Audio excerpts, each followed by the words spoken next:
Happy Sunday and welcome into Live from the Plains. My name is Daniel Locke. This guy's Logan Fowler. Um, if you're Dennis Allen and the New Orleans Saints, just go ahead and turn off the show.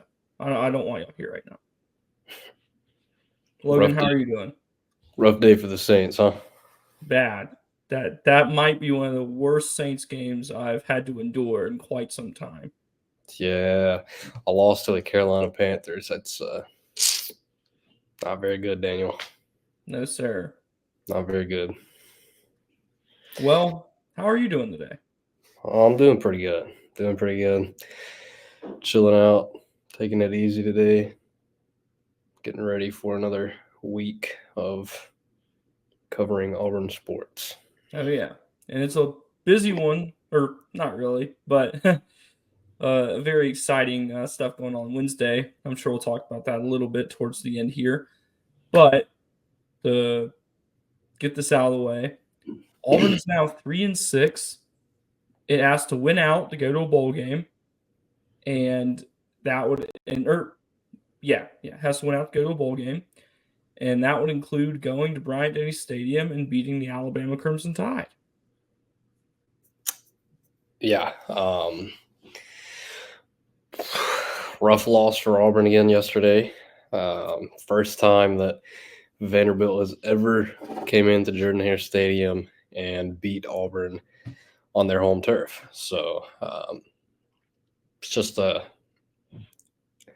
mean, Auburn never led in the game, but it just kind of felt like with the way that Auburn's defense was playing yesterday, it just kind of felt like throughout the game, like, okay, it's just like Auburn's surely going to figure out something on the offensive side of the ball right here and get something going. Maybe, I don't know, hand it off to Jarquez Hunter a couple of times in a row and get things going, and they just never did. And it was just another one of those games where it's like, Auburn just can't find a way to get out of its own way. So that's just a continuing trend for Auburn football this year. Yeah, and it wasn't really even Diego Pavia that got him. He was only 9 of 22 on the day for 143 yards and 2 touchdowns, and entered the fourth quarter with, I can't remember how many completions, but only 100 yards, Yeah, or 103 to he be did not exact. have a But completion. Auburn held Diego Pavia. Well, there was no Diego Pavia did not complete a pass in the second or third quarter of that football game. wow, if someone had told you that on, I don't know, let's just say Thursday when we were recording the preview for Vanderbilt, if someone had told you that fact and nothing else about the game, you would have assumed that Auburn took care of business, right? Oh, absolutely. Yeah, because If he was Diego, the X factor, or right. supposed to be the X factor in this game. Now, I mean, they held him to 143 yards, which two other teams have done this season in the SEC. Uh, but the thing is, when he did of his 9 completions, give me 1 second because I don't Okay, want to good. talk long. Of his 9 completions, 5 of them went for 15 yards or more. 4 of them went for 20 yards or more. He completed passes of 21, 31, 16, 28, and 22. That's 5 out of the 9 completions right there. So when he did when he did connect through the passing game, it was for a chunk play. Um, but for the most part, I mean, Auburn outgained Vanderbilt 100 yards. Yep.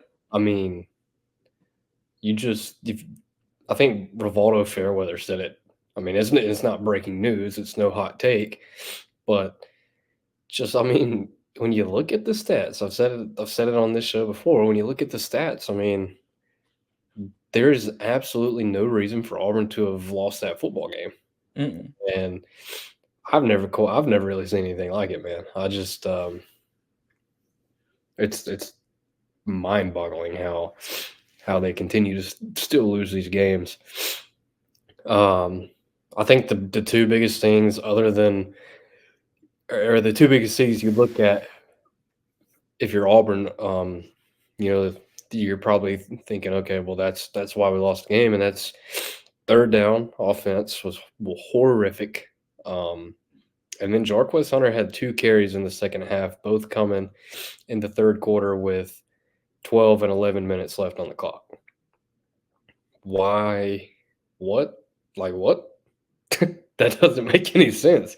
I mean, uh, the question started to come up: is Hunter banged up? And Freeze answered and said, "No, I think he looked a little gassed." Um, and I It's week 10 of the SEC season. Players are going to be gassed. well, yeah, man, I don't know. It was just man, there's a lot of. He had 4 carries through 18 plays in 4 drives. Which It's is just ridiculous. mind boggling to say the Yeah. This coaching staff least. is really starting to, I feel like, lose a lot of the trust that people have in it. I was going to make this point when we were recording Thursday night, because if you're a faithful member of the Live from the Plains family, you might remember towards the end of September when I used my handy dandy desk calendar to demonstrate how much longer the blame could be pointed at Brian Harsin. That expired on October 31st, which was on Thursday night. So that's over. Mhm. I don't want to hear any of that anymore. Um, so yeah, it's time to point fingers at who's here. Yeah, there's definitely been some. I don't know how to put this. There's been a lot of been many occurrences over the season where some coaching decisions, some play calls, time management. Sorry, You're all right. I get I it. feel like I don't ever yawn throughout the day, but when I get on this show and put the mic in front of my face, it's just like it triggers me. Even Uh, with the extra hour of sleep last night. yeah, still. But there's been many occurrences throughout the season, like I said, clock management, play calling, just some things that you're how does this continue to happen in week 10 of the football season? Um, Yeah. it's just I don't know. There's a lot of things. I don't know if you saw my tweet, and I know he's listening to the show because he is a faithful listener. Mr. Trip Upton texted me after the game yesterday and hit me with some fun facts. In one less game, Brian Harsin had more SEC home wins than Freeze has. In 4 games as interim head coach, Cadillac had the same number of SEC home wins as Hugh Freeze has. And then Oh Towns Magoo. God. Towns Magoo made more field goals in the A-Day game than he has in 9 games this season. So, Good God Almighty. That's awful. so those are Wow. some fun facts there, provided by our fella and a good friend, the Trip Upton. Yeah. So I don't know, man. There's not much left to talk about this season.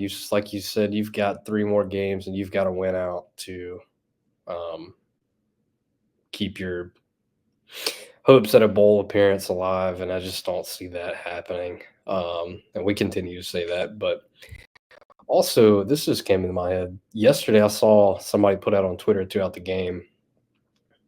Auburn was 0 of 7 on third down at one point in the game. At that same exact time, they were averaging 6.1 yards per play. So that one just doesn't make sense to me at all. That doesn't add up at all. No. How are you averaging 6.1 yards a play, yet you have failed to convert on a third down? I don't know, but I know who can figure that out. Danny Hugh Freeze. There you go. Well, actually, I don't know. But Yeah, I don't know, man. It's like you look from at the game yesterday, and like I said, third down. I think there were two of let's go look. They were 2 of 13 on third down. And then on defense, they held Vanderbilt to 4 of 16 on third down. So yet again, the story of the game is your defense plays outstanding. I mean, call me crazy because there's definitely been some moments throughout the season where they haven't looked great, but overall, I mean, your defense is playing championship caliber football. And Yeah. I mean, the most points they gave up in a game this season was what 31 to Georgia, and Hmm. a lot of that came in the fourth quarter, like kind of towards the end. Yeah.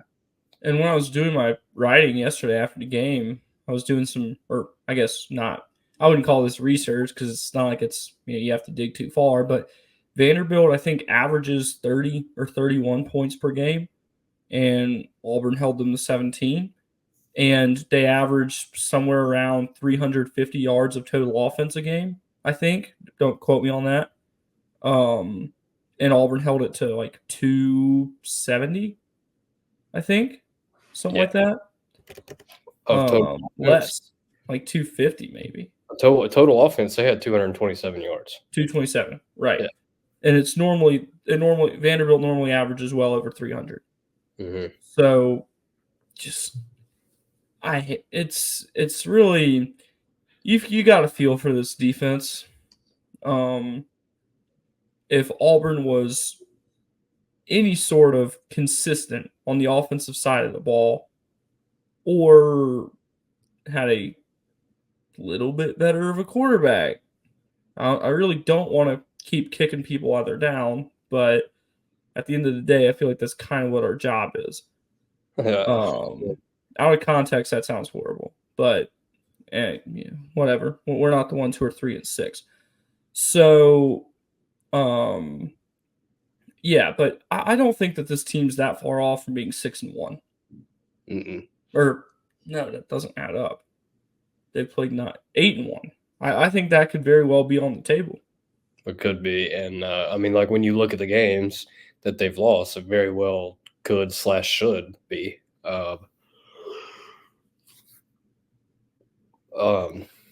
Going back to that defense yesterday, talking about third downs. Third down defense, 4 of 16 on third downs, what they held Vanderbilt to. Vanderbilt came into Saturday's game ranked ninth nationally and led the SEC in third down percentage at 49.1%. Going back to the defense, that is the first time that Auburn has held an opponent to under 250 yards in a game that they lost since 2015. Hmm. Uh, Well, Speaking of also, you look at that defense yesterday, take a look at that secondary, and I think me and you might have been talking about this during the game. Um, Man, Jay Crawford and Kaden Lee are just lockdown corners right now. I mean, they yes. are playing good football. And earlier in the year, that secondary room was a huge question. Um, Mhm. Huge. It was really probably the biggest liability on defense. I mean, they were getting torched by Alabama A&M and New Mexico, and um, but man, they are. Jay Crawford yesterday had an outstanding game. Um, so yeah, the past couple weeks, man, that secondary they've looked really good. And then Yeah, and that's kinda, in my opinion, the biggest silver lining from this game is all of the passes that should have been completions that turned into PBUs by Jay Crawford. I can think of at least 2 off the top of my head. There may have been 1 or 2 more, mhm, but a lot of these young defensive players, Keldrick Faulk, Kaden Lee, Demarcus Riddick, Jay Crawford, Kinsley Faustin's looking good, um, and, there's a lot more. They're Sylvester just Smith. yes, Sylvester Smith, absolutely. They're playing such good football right now. Can you imagine if they could add Naeem Alford to this room? Yeah.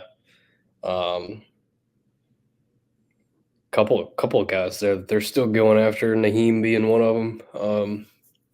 I mean, if you're an Auburn fan, I mean the future of your defense looks very promising.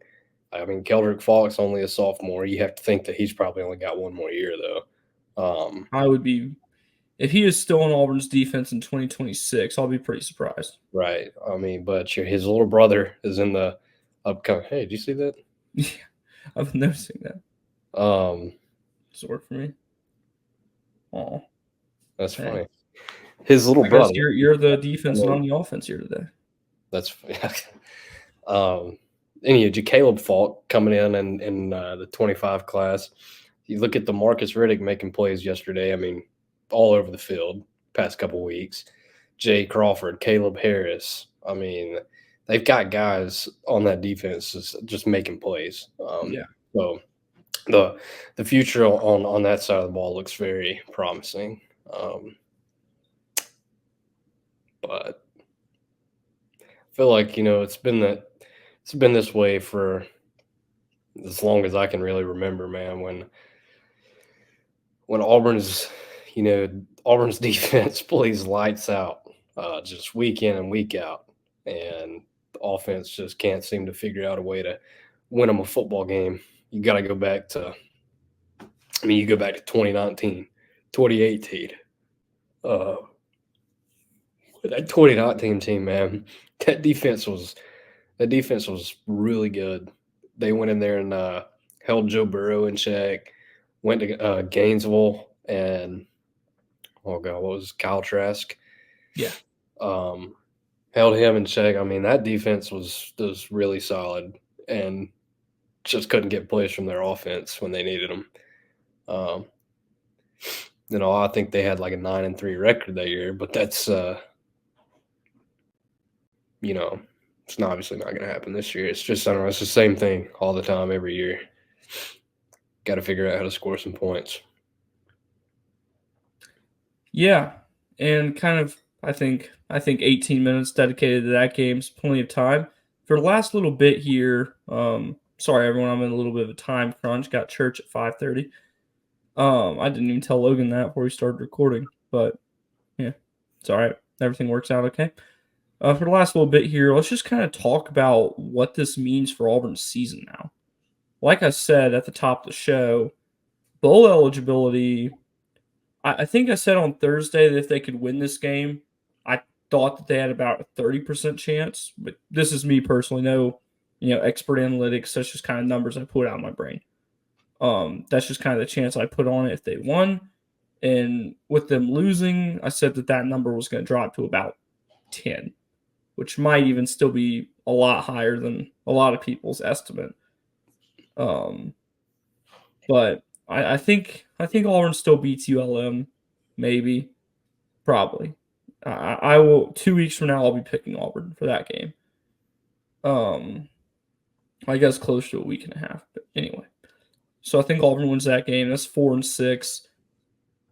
That Texas A&M game, I think I told this to you yesterday. I would feel better about it if they got to play Texas A&M coming off the bye week, and then ULM the following week, and then Alabama. But I'm not picking Auburn to beat Texas A&M, so that would put the end the bowl eligibility hopes. And then you go into Tuscaloosa 4-7.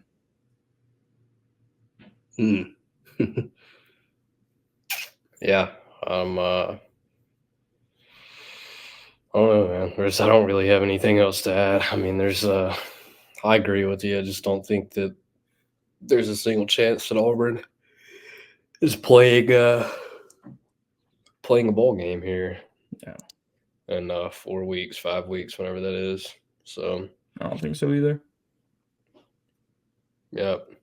Well, I mean, you still got a lot to fight for this season. I mean, obviously, obviously, if you win out, you get a bowl game. But you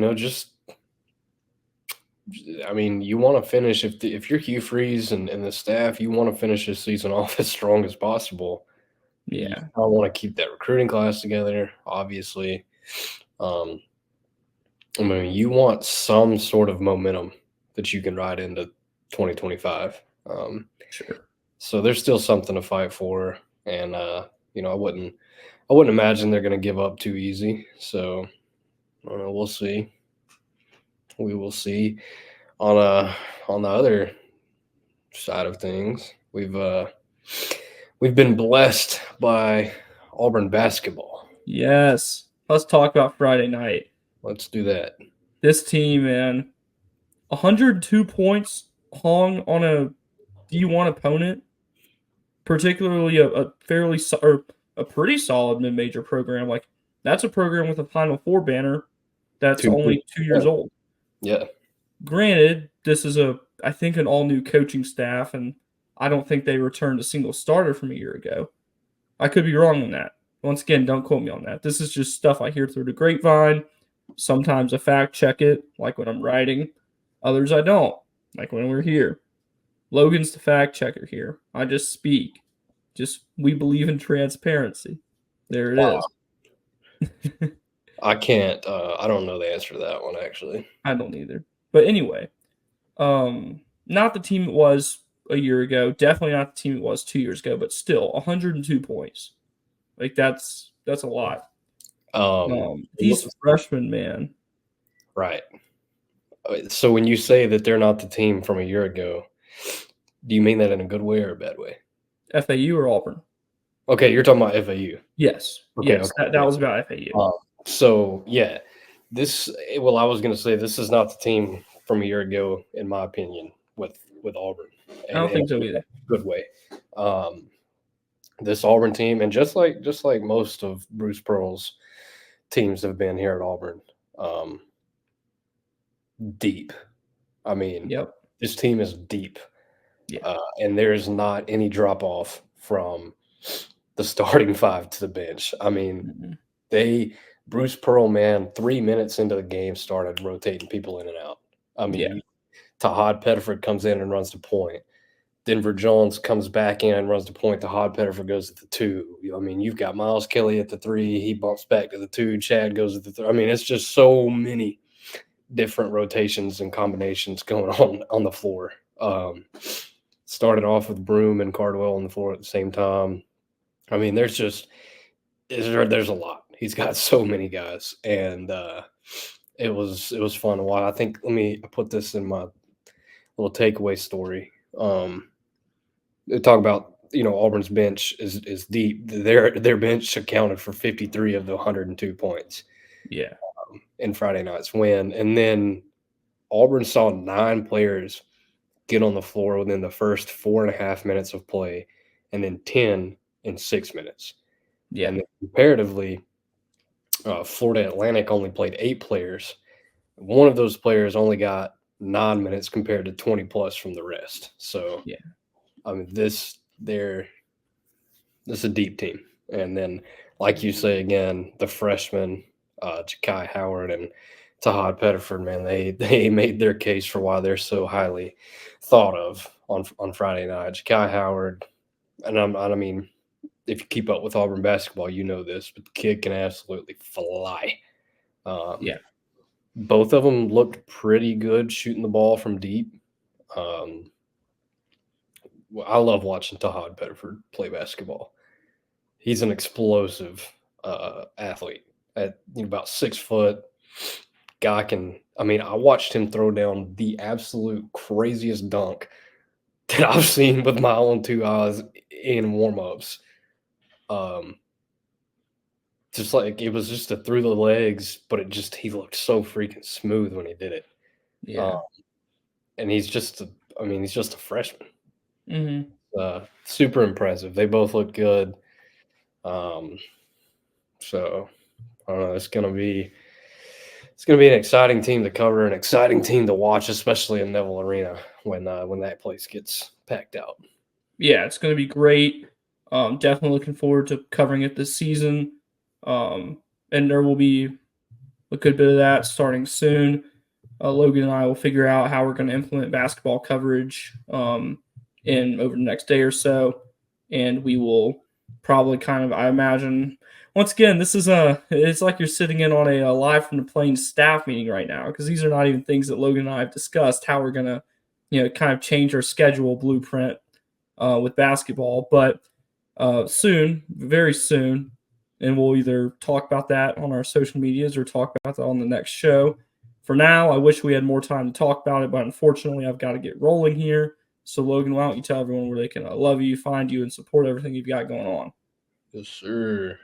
Written work.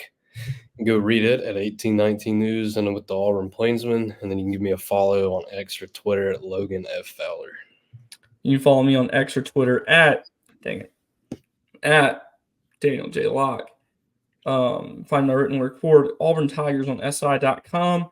Thank you for listening to Live from the Plains, and we will be back with you soon.